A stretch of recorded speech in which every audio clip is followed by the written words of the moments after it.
Melihat bagaimana langkah dari seorang Haidir Sam yang kemudian digadang-gadang menjadi bakal calon Bupati Kabupaten Maros yang saat ini sudah menunjuk bakal calon wakil bupati dan sudah mendapatkan dukungan dari beberapa partai, diantaranya lah partainya sendiri yaitu PAN, dan juga sudah mendapatkan partai PBB di mana keseluruhannya sudah mendapatkan 7 kursi, sementara persyaratan untuk maju yaitu 7 kursi, artinya sudah memenuhi persyaratan. Oke, Pak Haidir, Anda sudah memenuhi persyaratan ini nampaknya ya, akan mulus nih nampaknya nih pendaftaran Anda ke KPU begitu ya.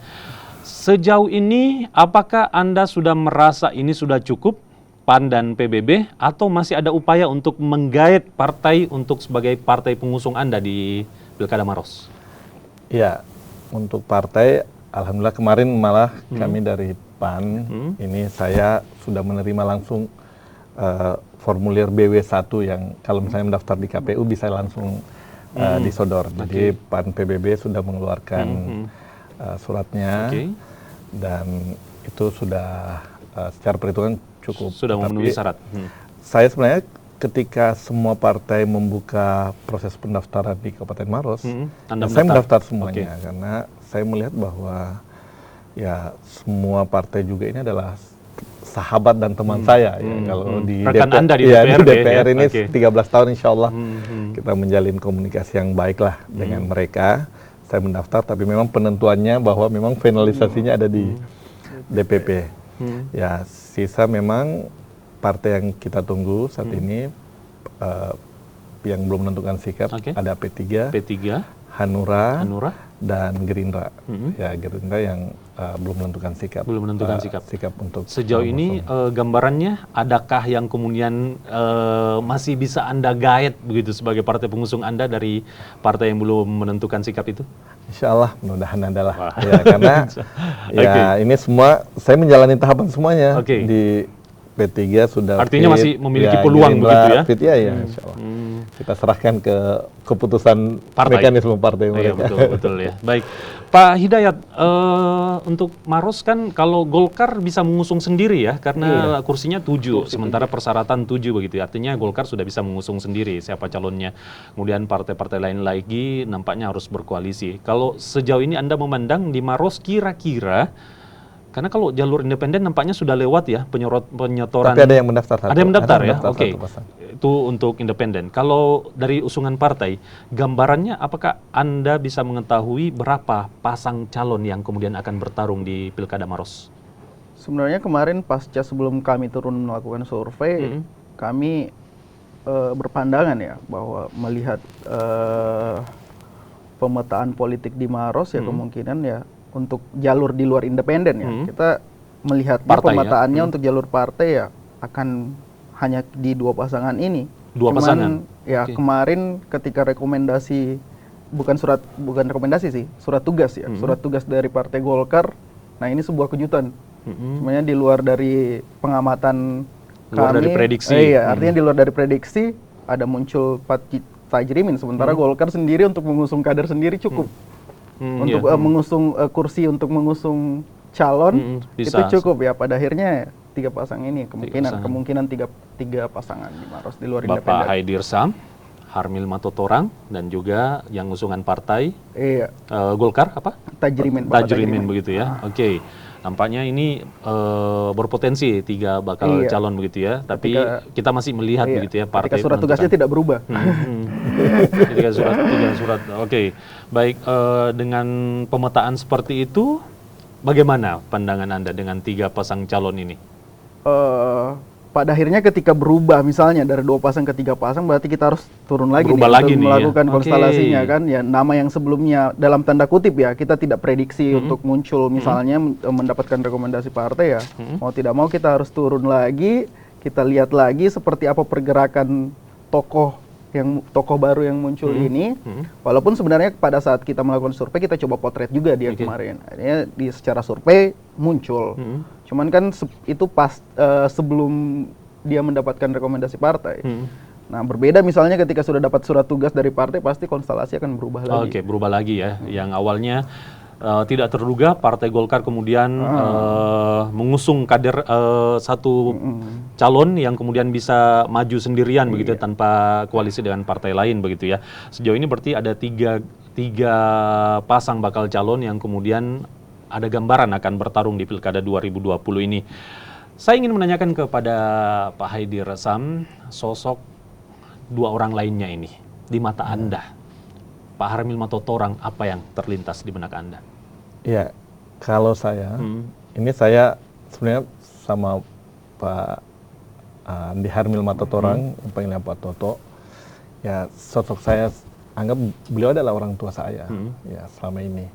Ya, dia menjadi wakil bupati yang bergandengan antara ketika di pemerintahan dan saya di legislatif menjadi ketua DPR dan juga keseharian ini saya anggap dia adalah orang tua saya. Menganggap sebagai orang tua begitu ya, nampaknya walaupun bersaing tapi hubungan persaudaraan tetap baik begitu. Baik, sama dengan Pak Haji Tajrimin. Tajrimin juga bagaimana? Pak Haji Tajrimin juga punya hubungan keluarga dengan saya, sehingga saya memang menganggap bahwa di sini bukan persoalan saing bersaing, tapi ini memang ini adalah persoalan yang memang kita punya, ya kami anggap bahwa ya partai yang inginkan, masyarakat yang inginkan, ya kita bismillah maju dan kita kembalikan ke masyarakat yang mana. Betapa damainya jika semua politisi berpikiran seperti Anda begitu ya. Menganggap lawan sebagai sahabat, teman dan lain-lain begitu ya. Semuanya sebenarnya orang-orang yang baik, orang-orang yang memiliki program untuk memajukan daerahnya masing-masing. Hanya saja pemimpin harus ada hanya satu orang aja begitu ya. Baik. Apa yang Anda tawarkan untuk Maros untuk kemudian menjadi penilaian masyarakat untuk memilih Anda? Iya, dari awal saya sampaikan, alhamdulillah saya diberi amanah oleh masyarakat Maros itu 13 tahun menjadi anggota legislator di DPR. Begitupun Ibu Haja Suartina, beliau itu menjadi anggota legislator sudah 10 tahun, jadi 2 periode juga. Insya Allah dengan bekal kami menjadi anggota legislator, saya 3 periode, 13 tahun, Ibu Haji Tina 10 tahun, ya kami pasti melihat ya di mana kepemimpinan Bapak Bupati saat ini, Pak Hatta Rahman, yang alhamdulillah sudah terlaksana dan bekerja dengan maksimal, dan apa yang kira-kira ke depan yang belum dan insya Allah kami akan teruskan. Apa? Seperti apa gambarnya? Misalnya, memang Kabupaten Maros saat ini adalah tidak bisa kita pungkiri dia sebagai kabupaten yang kota satelit lah kalau di Jakarta, Tangerang, Bekasi, dia penyangga kota Makassar. Ibu kota Makassar ya. Ya, perkembangan ke depan pasti sektor jasa juga akan terbuka di situ. Tapi kita berharap ke depan peningkatan sumber daya manusia masyarakat Maros, terkhusus anak muda Kabupaten Maros. Ya, saya lebih cenderung ke teman-teman pemuda karena ya saya kemarin alhamdulillah jadi ketua DPRD termuda di Sulawesi Selatan dan saat ini umur saya masih 43 tahun. Saya melihat teman-teman kami ini, teman-teman pemuda harus punya peningkatan SDM, punya keterampilan sehingga ke depan persoalan pengangguran ini menjadi persoalan yang utama juga di Kabupaten Maros. Ya, mudah-mudahan ketika kita meningkatkan sumber daya manusia dan keterampilan dia, sehingga dia bisa mandiri dan mengurangi pengangguran. Tapi dari sisi itu, tapi kita juga tidak lepas pada persoalan-persoalan utama di bawah. Misalnya ada beberapa kecamatan Bontoa, Kecamatan Lau yang juga ada sebagian di Simbang yang persoalan air bersih juga yang belum tertangani secara maksimal. Insya Allah ke depan juga kita akan tangani secara maksimal persoalan air bersih ini. Ya, persoalan di sektor pertanian dan juga sektor pendidikan dan kesehatan juga tidak kami lepaskan karena ini yang menjadi utama di masyarakat. Sehingga inilah yang program-program yang akan kita Ada banyak program yang tawarkan. kemudian Anda akan usung begitu ya, terkait Iya, tadi yang pasti. pertama dan Anda tekankan sekali ya Iya. mengenai peningkatan skill khususnya kaum milenial, Iya. anak muda, karena dengan meningkatnya SDM masyarakat akan tentunya memiliki jalan sendiri untuk bisa berusaha Iya. sehingga mengurangi pengangguran, kemiskinan dan lain-lain begitu ya. Baik. Termasuk Termasuk- ketika saya memilih Ibu Haja Sartina, Oh gitu. dia sosok perempuan, ini tidak bisa lepas juga. Oke, Insya Allah dia mewakili akan keterwakilan perempuan keterwakilan begitu ya. perempuan di Kabupaten Maros, program-program yang membuat perempuan dan ya program yang pro terhadap gender, Insya Allah di pemerintahan kami akan kami Oke, wujudkan. baik. Pak Hidayat, terakhir untuk Anda, Anda mengamati nggak sih sosok bakal calon yang kemudian bisa saja menarik suara hati masyarakat Kabupaten Maros itu harusnya seperti apa? Misalnya sosok calon yang kemudian mampu mengayomi masyarakat dan lain-lain, itu ada pengamatan nggak sih yang dilakukan begitu?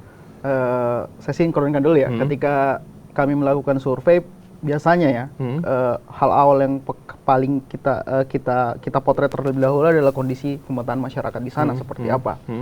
Ya tepat tadi yang Kak Haidir katakan bahwa permasalahan utama yang ada di Kabupaten Maros berdasarkan hasil survei terakhir kami itu ya ada masalah ada di SDM, terutama di jumlah pengangguran di Kabupaten Maros. Kan biasanya di setiap daerah ini berbeda. Ya. Misalnya ada permasalahan infrastruktur dan sebagainya, pengangguran dan sebagainya. Ya masalah pengangguran ini berada di paling teratas nih permasalahan atau isu utama yang ada di Kabupaten Maros. Biasanya kan ada permasalahan infrastruktur. Artinya secara infrastruktur Maros dalam kepemimpinan Pak Atta Rahman kemarin akhirnya berhasil ya, boleh kita kategorikan berhasil. Dan itu sejalan dengan tingkat kepuasan masyarakat juga terhadap kepemimpinan beliau. Nah, PR besar ke depannya tadi ya di masalah pengembangan SDM ini, khususnya jumlah pengangguran. Nah, itu yang kita potret kemarin.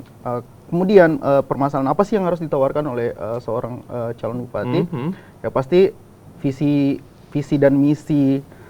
Biasanya dari hasil survei kami, visi dan misi ini adalah salah satu poin paling penting yang akan menjadi pertarungan para kandidat yang akan terjun nantinya di kompetisi pilkada.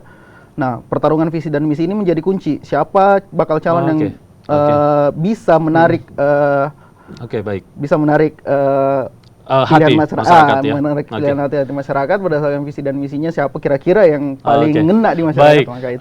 Ada 3 tokoh yang kemudian ada yang sudah memiliki pasangan begitu ya, dan mereka bisa dikatakan berada di posisi terdepan begitu. Tinggal visi misi yang diusung oleh bakal calon ini yang kemudian bisa menarik hati masyarakat Kabupaten Maros, dan sejalan yang disampaikan tadi, masyarakat Maros nampaknya membutuhkan pemimpin yang bisa mengurangi tingkat pengangguran, kemiskinan dan lain-lain, sejalan dengan apa yang disampaikan oleh Pak Haidir tadi. Baik, terima kasih Pak Haidir, bakal calon Bupati Kabupaten Maros, dan juga Bapak Hidayat yang merupakan Direktur Lembaga Survei CRC yang sudah mengupas habis terkait dengan bakal calon di Kabupaten Maros. Yang pastinya kita tinggal menunggu di tanggal 23 September 2020 mendatang, Pilkada serentak dilaksanakan di beberapa daerah di Sulawesi Selatan. Pilihlah pemimpin yang sesuai dengan keinginan Anda, yang mampu membawa daerah Anda tentunya menjadi lebih baik. Saya Indra Bakti mengakhiri sesi dialog untuk Kompas Sulsel sampai di sini. Selanjutnya masih akan ada informasi lainnya yang akan disampaikan oleh rekan kami di studio. Tetap bersama kami.